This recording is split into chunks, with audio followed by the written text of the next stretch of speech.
This is KC Sports Network, proudly presented by Emprise Bank. Hello and welcome into today's episode of KCS, an update presented by DraftKings. I'm your host, Tucker Franklin, and I am very pleased to be joined by Charles Goldman. You can find him on Twitter at GoldMCTNFL. Charles, it's been a minute since you've been on the podcast. I think it was beginning of the offseason, maybe at the end of free agency, but it's been a minute. How are you doing? How are you surviving the offseason? I surviving it barely. We're ready for all the training camp content and for football season. It's almost here. It's almost here. We can taste it. We got a little bit of a tease today. We're recording this podcast on Tuesday. We got a little bit of a tease on Tuesday when rookies and quarterbacks reported get to see Blaine Gabbert show up with the shortest shorts I think that he could possibly find. You got to see Patrick Mahomes, and they even spoke to the media. Mahomes and I believe Andy Reid spoke to the media. Listen, we're getting there. We are slowly but surely getting there. Yeah, we're close. We're close. Like I said, we can taste it. It's so close to, everyone's suiting up, and then before you know it, they'll have a couple padless practices, and then the pads come on, and you hear the clack of the pads in practice, and football is back. Oh, I cannot wait for the first padded practice in St. Joe. And if you guys know me, I'll be up there at St. Joe, being a sleuth, looking at what's going on out there, reporting to the people, man of the people, trying to tell you all what's going on up at St. Joe. But there was a little bit of little news nuggets from today's press conference. Tershawn Wharton was placed on the PUP list, the physically unable to perform list. Now, that doesn't end his season. It's the IR if they're placed on it this time that ends their season. He can still come off of the physically unable to perform list. If you do remember correctly, Clyde Edwards-Helaire was actually placed on the PUP list at the very beginning of training camp last year, and I think he was on it for maybe a day. It's like one of those things where they fail their opening conditioning test, and they get put on that list, and then they come back. Not that big of a deal. There's some speculation that maybe Isaiah Pacheco could come up, but listen, those guys don't have to report, I believe, until the 22nd. So almost a week until those guys have to report to camp. Some will probably show up earlier. But thoughts on Tershawn Wharton starting off the season on the PUP list, Charles? Yeah, I think we kind of had a feeling that this was coming. The bigger guys coming off an ACL injury, typically they take longer to return to action from those injuries. The team hasn't really indicated that, this is like a concern or a big worry. When you get these guys on the active PUP list, they still count against the 90-man roster. They can be pulled off of that really at any time during training camp. So, I mean, he could be on it for, most of training camp. He could be on it for a couple days. So long as he is not on the PUP list when roster cuts roll around, he's not at risk of missing any time in terms of the season. If he's on the PUP list when roster cuts roll around, they can then transfer him over to the reserve PUP list, which would mean that he has to miss a minimum of, I believe, 4 weeks to start the season. But that's a conversation for another day. I think right now, everything's really kind of trending positive for him. They're just cautious with some of these guys coming off of those bigger injuries. And, really as far as Pacheco is concerned, it's one of those things where I think they're going to meet, with Rick Burkholder, with Isaiah, and kind of see where he's at in terms of his recovery. He had the labrum injury, shoulder injury that he had during the Super Bowl. He played through during the Super Bowl, had off-season surgery to repair it. He also had surgery on his hand, but my understanding is that injury is behind him. So this is just the residual from the shoulder. And, this is a guy that's going to have a really big role in the team this year. So they're just being cautious. They want to make sure that they're giving him enough time to truly recover. We know his play style. We know that he's a guy who's, going to seek out that contact, who's going to need that shoulder because he's going to be, kind of laying the boom into some of these defenders. So I think that one, I don't think fans should worry about it. I think it's more of a maintenance type of thing than anything else. If he does end up on the PUP list, we'll kind of see what they decide to do there. Yeah, it wouldn't be the end of the world either, as you mentioned, to kind of give him a little bit, to let him ease back into it a little bit more than what it is already right now, because as you mentioned, he runs angry. And a lot of those runs that he has are running through contact, running through people. So getting him healthy, this is the healthiest these guys are going to be all year. And to make him get to that point as healthy as they can be before they start the just kind of residual punishment on the body as the season goes along, it is probably a good idea. And Charles, I wanted to talk to you about the quarterback documentary that came out. I know it's hot in the streets right now, talking about just guys getting healthy. A big part of it is about just like how these guys take care of themselves. Getting to see how Patrick Mahomes takes care of himself was a really big thing. But what are your thoughts on the docu series? And I know you said you haven't watched all of it yet, but just so far, what are your thoughts on it? Yeah, I'm taking my time with it. It's a hard commitment when you're out here, grinding these articles and whatnot, as we do over at Chiefs Wire and here at KCSN. But yeah, no, I some of the things that I've kind of noticed, just from what I've seen is I love the behind the scenes aspect, the storytelling of what you just don't see. There's so much that we don't see as fans, even so much that journalists don't see, being so close to the team and what have you. So I think that aspect of it is really kind of neat, and not just for Patrick Mahomes, but some of these other quarterbacks and their stories. I mean, I know that people have, entirely different opinions on Kirk Cousins now after this documentary because of, just the different sides that he was able to show. I love the fact that they kind of go behind the scenes with the family of each player and kind of feature that aspect of it, because that's just another like underrated aspect that people just kind of gloss over. I mean, we know that these people are important to their lives and that and that they support them, but we really don't get to see that. So peeling back the curtains on that, I think, was just so cool and so important. I mean, reading how Brittany Mahomes supports Patrick, on and off the field, and how they've really just built this thing up together, and then really just finding more insight into Patrick Mahomes and his on-field persona and the preparation that he puts in day in and day out. The work that he does, like you mentioned, on his body to keep him on the field, so that that ankle injury wasn't as impactful as maybe it should have been because of the preparation, the things that he did. So I really think that this was just such a cool thing, and I'm happy to hear. I believe they announced today that they've been renewed for a second season. So probably won't follow Mahomes again, I imagine, but like there are so many different angles and cool things that they can do to kind of continue to peel off the lens of what is one of the hardest positions in sports to play. Absolutely, and there's some really good quarterbacks I could still follow around. But they have no shortage of talent in the NFL when it comes to following these guys around.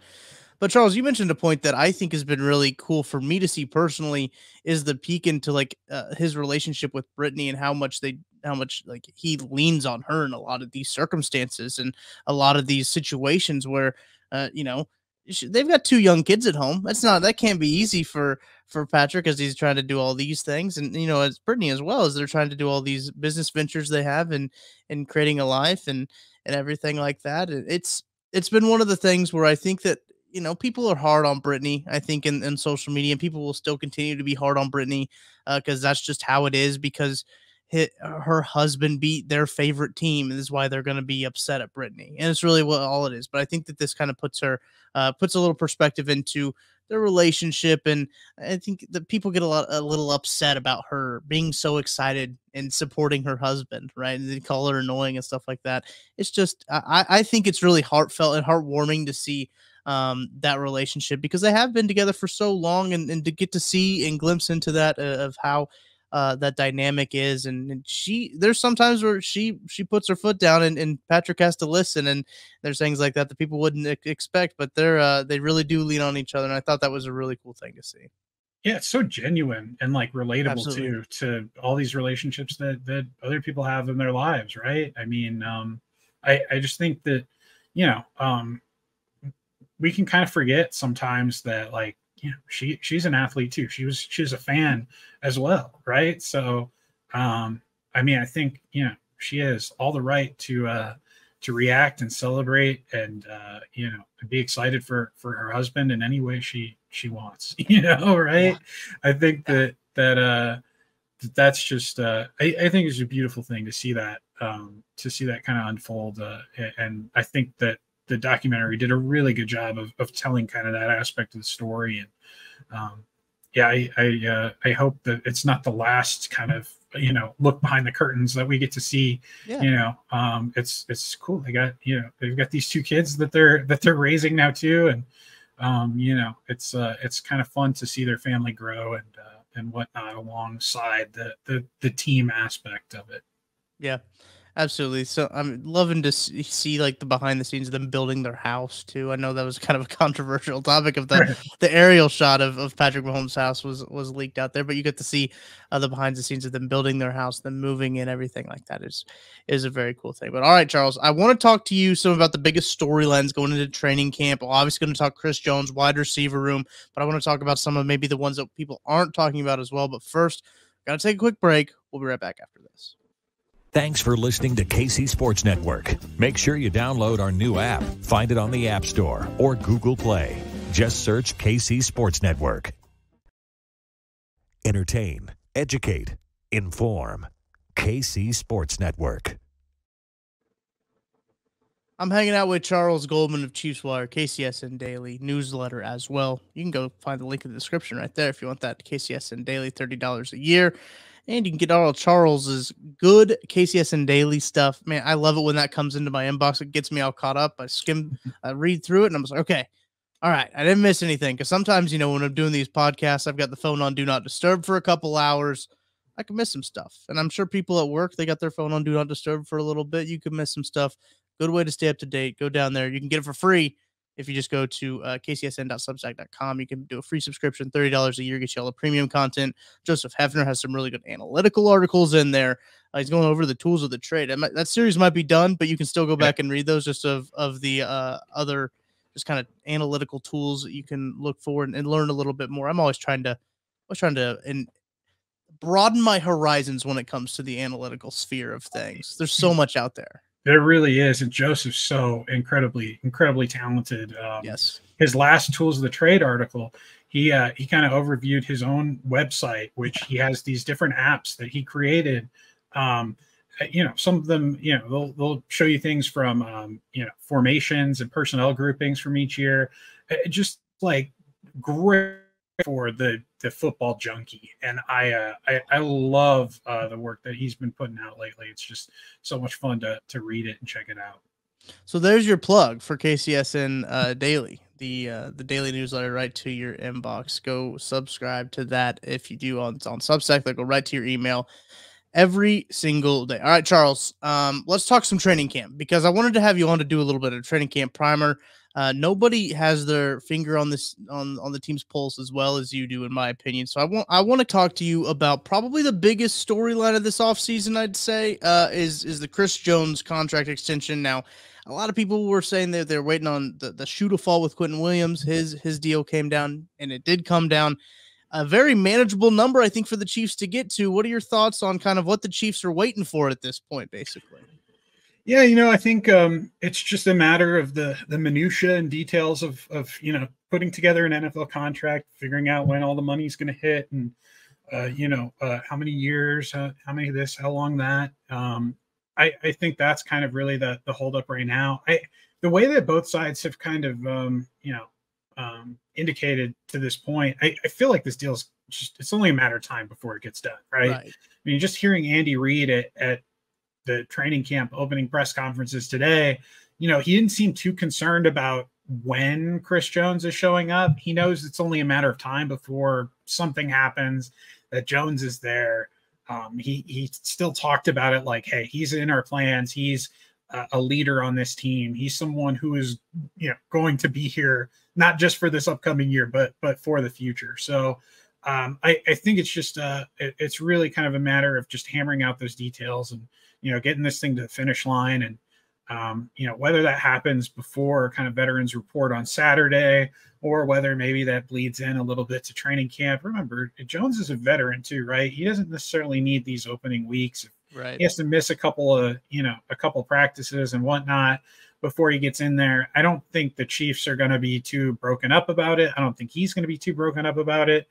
There's been some discussion. Okay, maybe it'll be like a hold-in situation where he shows up at camp, they hammer out the details of the deal so he doesn't get fined. I feel like I don't feel like the Chiefs would even enforce a fine with Jones if he missed, a couple of days, so long as the conversations are still trending in the positive direction, and that that they're still looking towards, hey, we can get this contract done. We just have to focus in on a few more of these details and figure out how we can make it work, how we can structure it, how it doesn't impact necessarily the future of the team in a negative way, but also pays him what he's worth and what he knows he's worth and what the team knows he's worth. Do you think that there's a holdout situation? Yeah, I think it's possible that that there could be a quote unquote holdout, but I don't think it's going to be something that could bleed into the season. I certainly don't think that that it's something that if it happens that it's intended by either side. I think negotiations in the NFL can be tricky sometimes, but like I said, both these sides seem to have a common desire. Chris Jones has said that he wants to be and only play with the Chiefs, right? Mm-hmm. And the Chiefs want to keep him here. They know that he is kind of that centerpiece, that linchpin of their defense. They've kind of built it around him. And I think that, it's just a matter of time. I agree with you. I believe I did the research and looked up the last time Chris Jones signed a contract. I had tweeted this out was July 14th of 2020.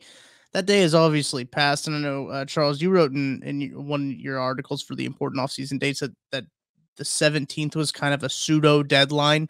I think is what you called it for the Chiefs to get a deal done, because that was the deadline for franchise tag players to reach a long-term extension with their teams.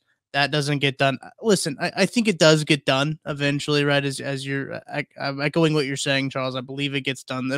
Chris Jones will be on the field for the Kansas City Chiefs come August, October. He'll be on the field. That's just, I think it's all just like, as you mentioned, maybe semantics is a good way to put it. I don't know. It's all the details is what it's going to be. And he's going to want to get paid more than Quinn Williams. And so he's going to get that, at 0.1 added to it. Right. And they got to work out all the terms like that. But look, maybe it's even more than a 0.1, right? Maybe, he wants maybe something a little closer to what Aaron Donald has. And I think there's ways to structure that. Absolutely. And I think he's, he has the argument. He's certainly deserving of getting paid like, the second or even the first, defensive tackle in the league. So I think that, that's the conversations that are kind of playing out now is, trying to find that middle ground, finding, where there can be a little pull and tug to help the team, but also to get Jones what he's looking for. And what makes him feel valued, as a player and a member of the team. And if you don't know, the Quinn Williams contract, 4 years, $96 million, makes him the second highest paid average defensive tackle in NFL history. $24 million a year is about what it works out to. $66 million of that was guaranteed as well. So I think a very reachable number by the Chiefs by any stretch of it. I think they can even do more to put him in that make him second highest paid. The Aaron Donald number is it's a lot. For Aaron Donald, that number is, and I don't know if the Chiefs touch that. Maybe they do, and I'd be surprised. But I do think that they can put him firmly in the second highest paid defensive tackle position. Now, Charles, another deal that came out over the weekend, I believe this was on Saturday, when the DeAndre Hopkins news came out that he was going to sign with the Tennessee Titans. A lot of the conversation with DeAndre Hopkins was kind of, okay, if DeAndre Hopkins does come to Kansas City, it's going to need to be a Chris Jones extension first. Then DeAndre Hopkins can sign. Do you think DeAndre just kind of got tired of waiting, or it didn't look like his money was a ton? I think it's less than OBJ, but I don't think the Chiefs were getting to where his contract was. What are your thoughts on that? Yeah, I think it's a situation where, the Chiefs kind of had a cap of what they wanted to pay Hopkins, because they were in conversation. They had conversations with him and his camp. And really, it's just it's a matter of leverage, right? I mean, I think Hopkins may have used the fact that he was talking to the Chiefs, he was talking to the Patriots to kind of get his best deal possible out of the Titans. And I think the Chiefs had their offer on the table, a rough offer. I don't think they could officially, obviously, give him an offer until until they had something done with Chris Jones. And but I think they kind of had an idea of, hey, this is how much that we could pay you on like a 1-year deal, and that Hopkins was aware of that and probably used that a little bit to his advantage.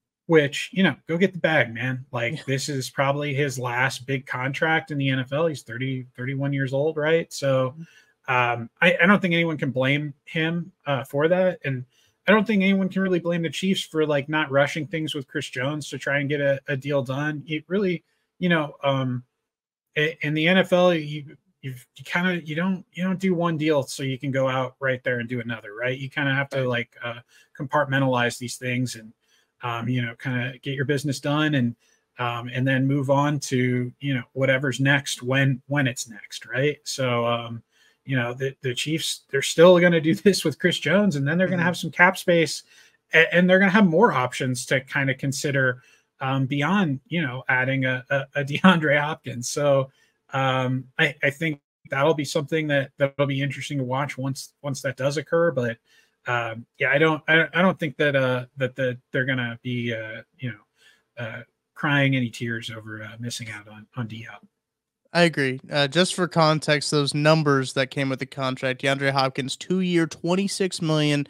Average annual salary about $13 million per year is what that comes out to. Odell signed a 1-year, $15 million deal. So I think when we talked about kind of the relationship between those two with their contracts, it was the Odell deal. Try to say that 5 times fast. That dropped, that made DeAndre Hopkins say like, oh, maybe I can get some more money out of this. And he did get more money. I'm surprised it wasn't quite. I mean, he's missing $2 million, which, Charles, to you and I, $2 million is a lot of money, but probably to him, that's probably not a whole lot to really, to be that upset about. So very interesting how that all played out. But Charles, we need to take one more break. And on the other side of the break, let's talk about some of the biggest storylines. We already talked about 2 of the biggest storylines on both sides of the ball. Some of the other storylines on the offensive and defensive side that kind of aren't being talked to a whole lot that are going into training camp, but maybe we can see some resolutions to in training camp. We'll be right back after this. Thanks for listening to KC Sports Network. Make sure you download our new app. Find it on the App Store or Google Play. Just search KC Sports Network. Entertain, educate, inform. KC Sports Network. That's Charles Goldman of the Chiefs Wire. I'm Tucker Franklin, hanging out with you on KCS, an update presented by DraftKings. All right, Charles, training camp nearly here. Rookies have already reported. We're just waiting, and quarterbacks have already reported. We're waiting for the veterans to show up. I want to talk about some of these storylines that you're thinking about. Let's start on the offensive side of the ball. Obviously, the DeAndre Hopkins, a wide receiver one, is kind of a big storyline. But other than that, what are you kind of keeping your eye on to a training camp here? Oh man, there's a lot. I'll hop over the defensive side of the ball real quick. Okay. I'm looking at the linebacker room a little bit, seeing how things shake out there. Obviously, they added Drew Tranquill in free agency, and he's kind of a veteran. During OTAs, mandatory minicamp, like they were giving him the blue dot, green dot. Excuse me, they're giving him the green dot. The blue dot. What's the blue dot? Figure that out. They're giving him the microphone, the helmet, letting him run the defense as a way to kind of bring him up to speed to like this is what the Chiefs do. This is what our defense looks like, and like he made some plays. Like he got his hands on the ball a couple times. Like he was doing some good things. Where is he going to slot in? Is he going to be a guy who's taking reps away from Willie Gay Jr.? And then you've got a couple of undrafted free agents, right? Who were signed, Isaiah Moore, Cam Jones. Like these 2 guys are really talented players who could be pushing kind of the bottom of the roster. They had the fellow out of was it South Dakota State, I believe, the undrafted free agent last year, Jack Cochran, who was kind of a special teamer and was that 5th linebacker last year. So are they someone who can push him for a potentially position on the roster? And then Leo Chenal, 2nd year in the system, he was really coming on heavy in the playoffs. Had some really nice plays in the AFC title game and in the Super Bowl. So I'm thinking, hey, like, is this guy a player? Are we going to see a little bit more of him this upcoming season? That position group has me really excited. It really has potential to be one of the best. I think in the AFC West and the entire league potentially. for Kansas City. Obviously, Nick Bolton's kind of the headliner there, but and he's got a bit of a chip on his shoulder too. He said this offseason that, hey, I don't think people talk enough about the Chiefs defense, and for a guy that almost scored 2 touchdowns in the Super Bowl, he might be right. So I'm excited to see what's going on there. Jumping back to the offensive side of the ball, the running back room, I think is really interesting. They got a lot of depth there. Obviously, we're waiting to see what happens with Pacheco. We know that Jerick McKinnon was kind of held out during OTA's mandatory minicamp, just as kind of a precaution. He had an extended season, 20 games. He's a veteran player. They want to make sure that he's kind of healthy and feeling right and feeling good for this upcoming training camp here. I think maybe we'll see like a little bit of like veteran maintenance days and stuff like that. Maybe he'll get like a day off, every like section of practice or something like that. But I think that, that's also going to be a good thing because it's going to provide some opportunities for, a guy like Deneric Prince or Michael Pirine or, Clyde Edwards-Helaire even to get some opportunities to work in there and, really carve out a role and, make names for themselves within this Chiefs team. The running back room is probably the biggest one that I got my eye on. Obviously, outside of the wide receiver room, I think that's an easy answer. It's a cop-out answer for everyone to say right now is the wide receivers. But the running back room is very interesting because when I start to think of the roster composition, right, you talk about how many guys you keep at each position. Could the Chiefs keep 3 quarterbacks? They could this year. I could see it happening. Shane Buechele, I think Kent Swanson, very high on Buechele and his development, and he thinks that if they don't keep him on the roster, that he'll end up on another team. Someone will claim him. So I think that could be something that comes up. And again, you talk about wide receivers, you're going to keep 6, going to keep 7. Tight ends, they're probably keeping 4 of those guys. They're probably keeping 9 or 10 offensive linemen. So like running backs, you're looking at, okay, are they going to keep 3? Are they going to keep 4? That's going to be a big position to see how they kind of approach it and how they approach other positions as well, because that's going to impact a whole lot if what they do. And if Deneric Prince kind of forces his way in there, I'm sure he can contribute on special teams. I know that Dave Tobe would love that if RB4, if he does end up being that RB4, can contribute on special teams. That'll be a huge plus. Same thing with wide receiver 7 or 6. They're going to need to be able to contribute on special teams. But from everything I've heard about Deneric Prince has been nothing but positive. Everyone's been glowing about this guy, saying he's very Pacheco-like. We got to see him at the Shrine Bowl. He does run kind of like Isaiah Pacheco. They kind of have very similar styles. And if that's the way that the Chiefs want to go with the running back room, I'll be okay with that.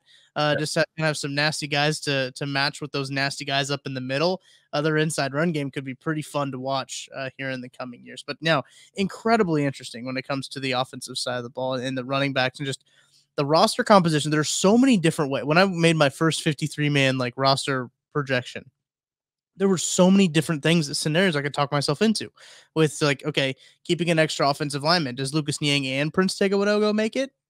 They could. It's a very possible, likely thing to happen. Do they take 7 wide receivers because Justin Ross is banging the door down? But they still want Richie James for his special team stuff. They could do that, but then they got to lose a tight end probably. But I don't know if the Chiefs are going to not take 4 tight ends because they don't have a fullback this year on their roster. And Blake Bell or Noah Gray can play that pseudo fullback role. So there's just a ton, like you mentioned off the top, there's a ton on the offensive side of the ball when you start talking about it, especially for a team that is the defending champions to look at. And you're like, okay, there's a lot of different construction wise, but, and to be fair, not a lot of it's like star level upper A tier type of like moves. It's all depth moves that we're talking about here. But I still think it makes it wildly interesting on the offensive side of the ball. Yeah, I think one that you touched on is the offensive line room, right? I think since 2018, since Patrick Mahomes has been the starter, I think they've had no fewer than 9 offensive linemen in a given year. Last year they carried 10. I think in 2019 they carried 10 as well. I'm not sure off the top, but right. I know they carried 10 in 2 of those years, and I know they carried 10 last year. Because there was kind of a little bit of uncertainty there. I don't think they knew what was going on entirely with Orlando Brown Jr., with this contract situation, when he would be there and what have you, when he would show up at camp, and if they'd have run into a holdout situation. So they kind of felt they had to be prepared and whatnot. And had to have some of these extra guys. I mean, they obviously saw what happened in Super Bowl LV, so it pays to have someone extra, right? But I think if you have a player like a Wanya Morris or even a Lucas Niang, who proves himself to be this option as a swing tackle, as a true swing tackle, can play on the left, can play on the right, that it's going to give the Chiefs so much more roster flexibility, right? The ability to go down to that 9 offensive linemen, carry an extra player, maybe in the tight end room, maybe in the running back room, maybe in the wide receiver room. So I think, when you're looking at roster construction, specifically on the offensive side of the ball, finding that player to be that swing tackle for Kansas City that you're truly confident in that, right? Allowing you maybe to, pull back to let go of one of these guys, either via trade or, cutting them and 53 man roster cuts. I think that's just going to be so crucial, so vital for, looking at Andy Heck here. He's got a tough one ahead of him to kind of figure this out, because he's got all these new pieces at offensive tackle. Really, PTW and Yang are the only familiar guys, right? So I think figuring out which one of those guys that you're going to trust to be that guy, it's going to be crucial. It's going to be a big one. Absolutely. I do think the offensive line, I think I had 10 offensive linemen on my my pre-training camp 53-man prediction, and I actually went 26 on the offense, 24 on the defense is what I ended up doing with, because of the special teams versatility. On the defensive side of the ball, you can get some of I think Chamari Connor made it for me as one of those later guys, and as you mentioned, Isaiah Moore and Jack Conklin kind of have similar. I think I could see Isaiah Moore having that Jack Conklin role this year. With the way he plays special teams and all that. And I think they're pretty high on Isaiah Moore right now. So it wouldn't surprise me if Jack Conklin doesn't make an Isaiah Moore does. On the other hand, it wouldn't surprise me if it was the other way either. There's a lot of those position groups right there that I think the defense, for the most part, is a little less controversial when it comes to roster construction on that side. But don't get me wrong, there's still some position. I still think there's some guys down there that are really fighting, especially in the secondary, really fighting to get on this 53-man. Yeah, the secondary, the wide receiver room. Right? Let's go back to the wide receiver room. Let's do it. Because look, I mean, everyone's right now. I think that the discourse has been about Justin Ross, right? Right. Everyone's real excited. Former undrafted free agent last year, spent the entire season on injured reserve, has a lengthy injury history. Had the foot last year, had the neck injury in college. So it was a scary injury, and took him a while to kind of come back from that. But I think that, you look at all these different players. They have I think 14 guys. They have 13 guys who are true wide receivers. They have one, Jerry Neely, who's the wide receiver running back, right? Yeah. Mm-hmm. That's a lot of competition, right? And we know that at least 4 of these spots, we can truly say 4 of these spots are taken, right? Mm-hmm. Every year, all right, since Andy Reid has been in Kansas City, at the start of the season, they've carried no more than 6 wide receivers every single year. All right. They've never had the 7 wide receivers. Everyone's talking about, okay, well, they're not going to have a fullback now. That could be an extra wide receiver. Yeah, but it could be an extra tight end too, or it could be an extra running back. We don't really know the thinking there, right? Mm-hmm. There's a chance that some of these wide receivers, that these Justin Rosses, these John Rosses, that maybe someone entirely unknown, a Kekoa Crawford, right? A guy who made it, right? As a mandatory mini camp tryout. He was tryout at rookie mini camp. Then they brought him back to mandatory mini camp, had him try out again, and he made the 90-man roster. Those are guys that, you've got to watch something like that. I feel like, because that's a rare thing. Maybe he's the 90th man on the roster, or maybe he really showed something and they think they found a diamond in the rough. Right. Yeah. So, there's going to be opportunities for these guys to show out during training camp. One thing I look at often with, my 53-man predictions, I try to pick other people's brains who have know more than I do, have seen more than I do. Right. So there are reporters out there who have been at OTAs, who've been at mandatory minicamp. When I have a player like, Ross, I'm kind of reaching out to some of my buddies here and I'm saying, hey, what do you think about Ross? Is he going to make it? Yeah. And then you can look around and you can see their 53-man projections, right? Mm-hmm. And, when none of them have Ross making it, it gives me pause, right? Right. So I'm not saying that a guy like Ross can't make it, right? 100%. But I think that, you know, you got to kind of read between the lines on certain things, and that's one of them, right? You've guys who've got eyes on this player who maybe don't think he's quite there yet. So I think it's going to be interesting to see how that plays out. And, you know, doubling back to the cornerback room too, they've got just tremendous depth at the cornerback position. They're going to have to make, you know, some tough decisions there. You know, Nick Jones is a guy who's impressed from day one, right? 7th round draft pick this year. And, you know, he's a guy who's going to be battling for a spot, you know, no matter how much he impresses, just because of the facts of the last season of, you know, finding all these guys, the Jalen Watsons, the Joshua Williams, you know, these guys who really helped contribute to that Super Bowl win.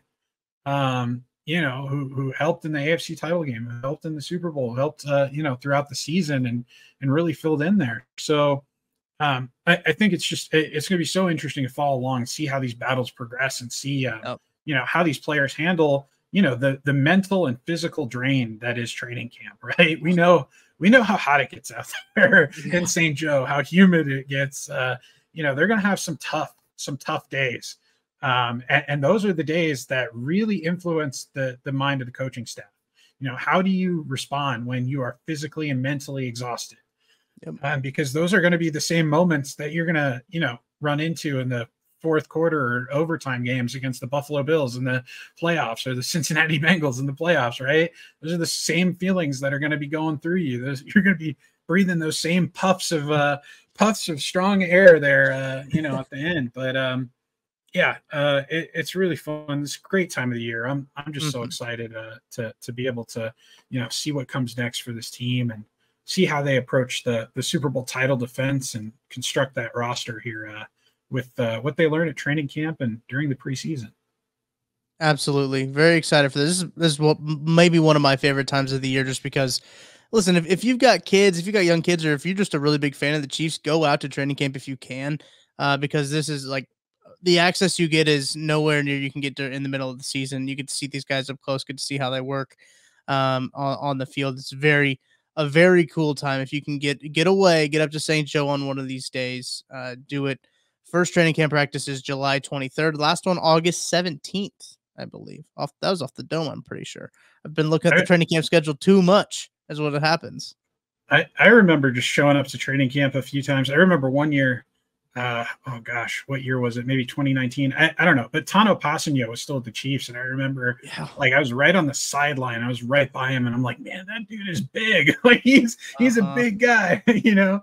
But you get up close and personal with these guys, get a chance to, you know, maybe talk with them after, get some autographs signed, and I mean, you really get to see the foundation that they're laying for the season. The foundation that potentially could lead to a back-to-back Super Bowl title. So that's a cool thing, and really just exciting time of the year for all the Chiefs fans out there. Absolutely. Exciting time for every NFL fan, because everyone's going to win the division. You know, that's what they all think this time of year. Everyone's winning the league this year. But Charles, appreciate you taking some time out talking with me about the training camp coming right up. First practice on Sunday, July the 23rd. Veterans report on July the 22nd. Rookies and quarterbacks already there, already getting things underway. So football is almost here. Go follow Charles on Twitter at GoldMCTNFL. You can find his work at the Chiefs Wire and also the KCSN Daily Substack newsletter. You can find a link to that in the description if you'd like to subscribe if you're not already. That's going to do it for today's episode of KCSN Update. I'm Tucker Franklin. I'll be back with Brett Coleman. I know some people don't like Brett Coleman, but Brett Coleman just did a big old long preview about the Chiefs, and he wants to talk Chiefs. He wants to get on here. He wants to wax poetically about the Chiefs. So, hey, I'm going to let him. We're going to be back tomorrow with another episode. So until then, I'll talk to you later.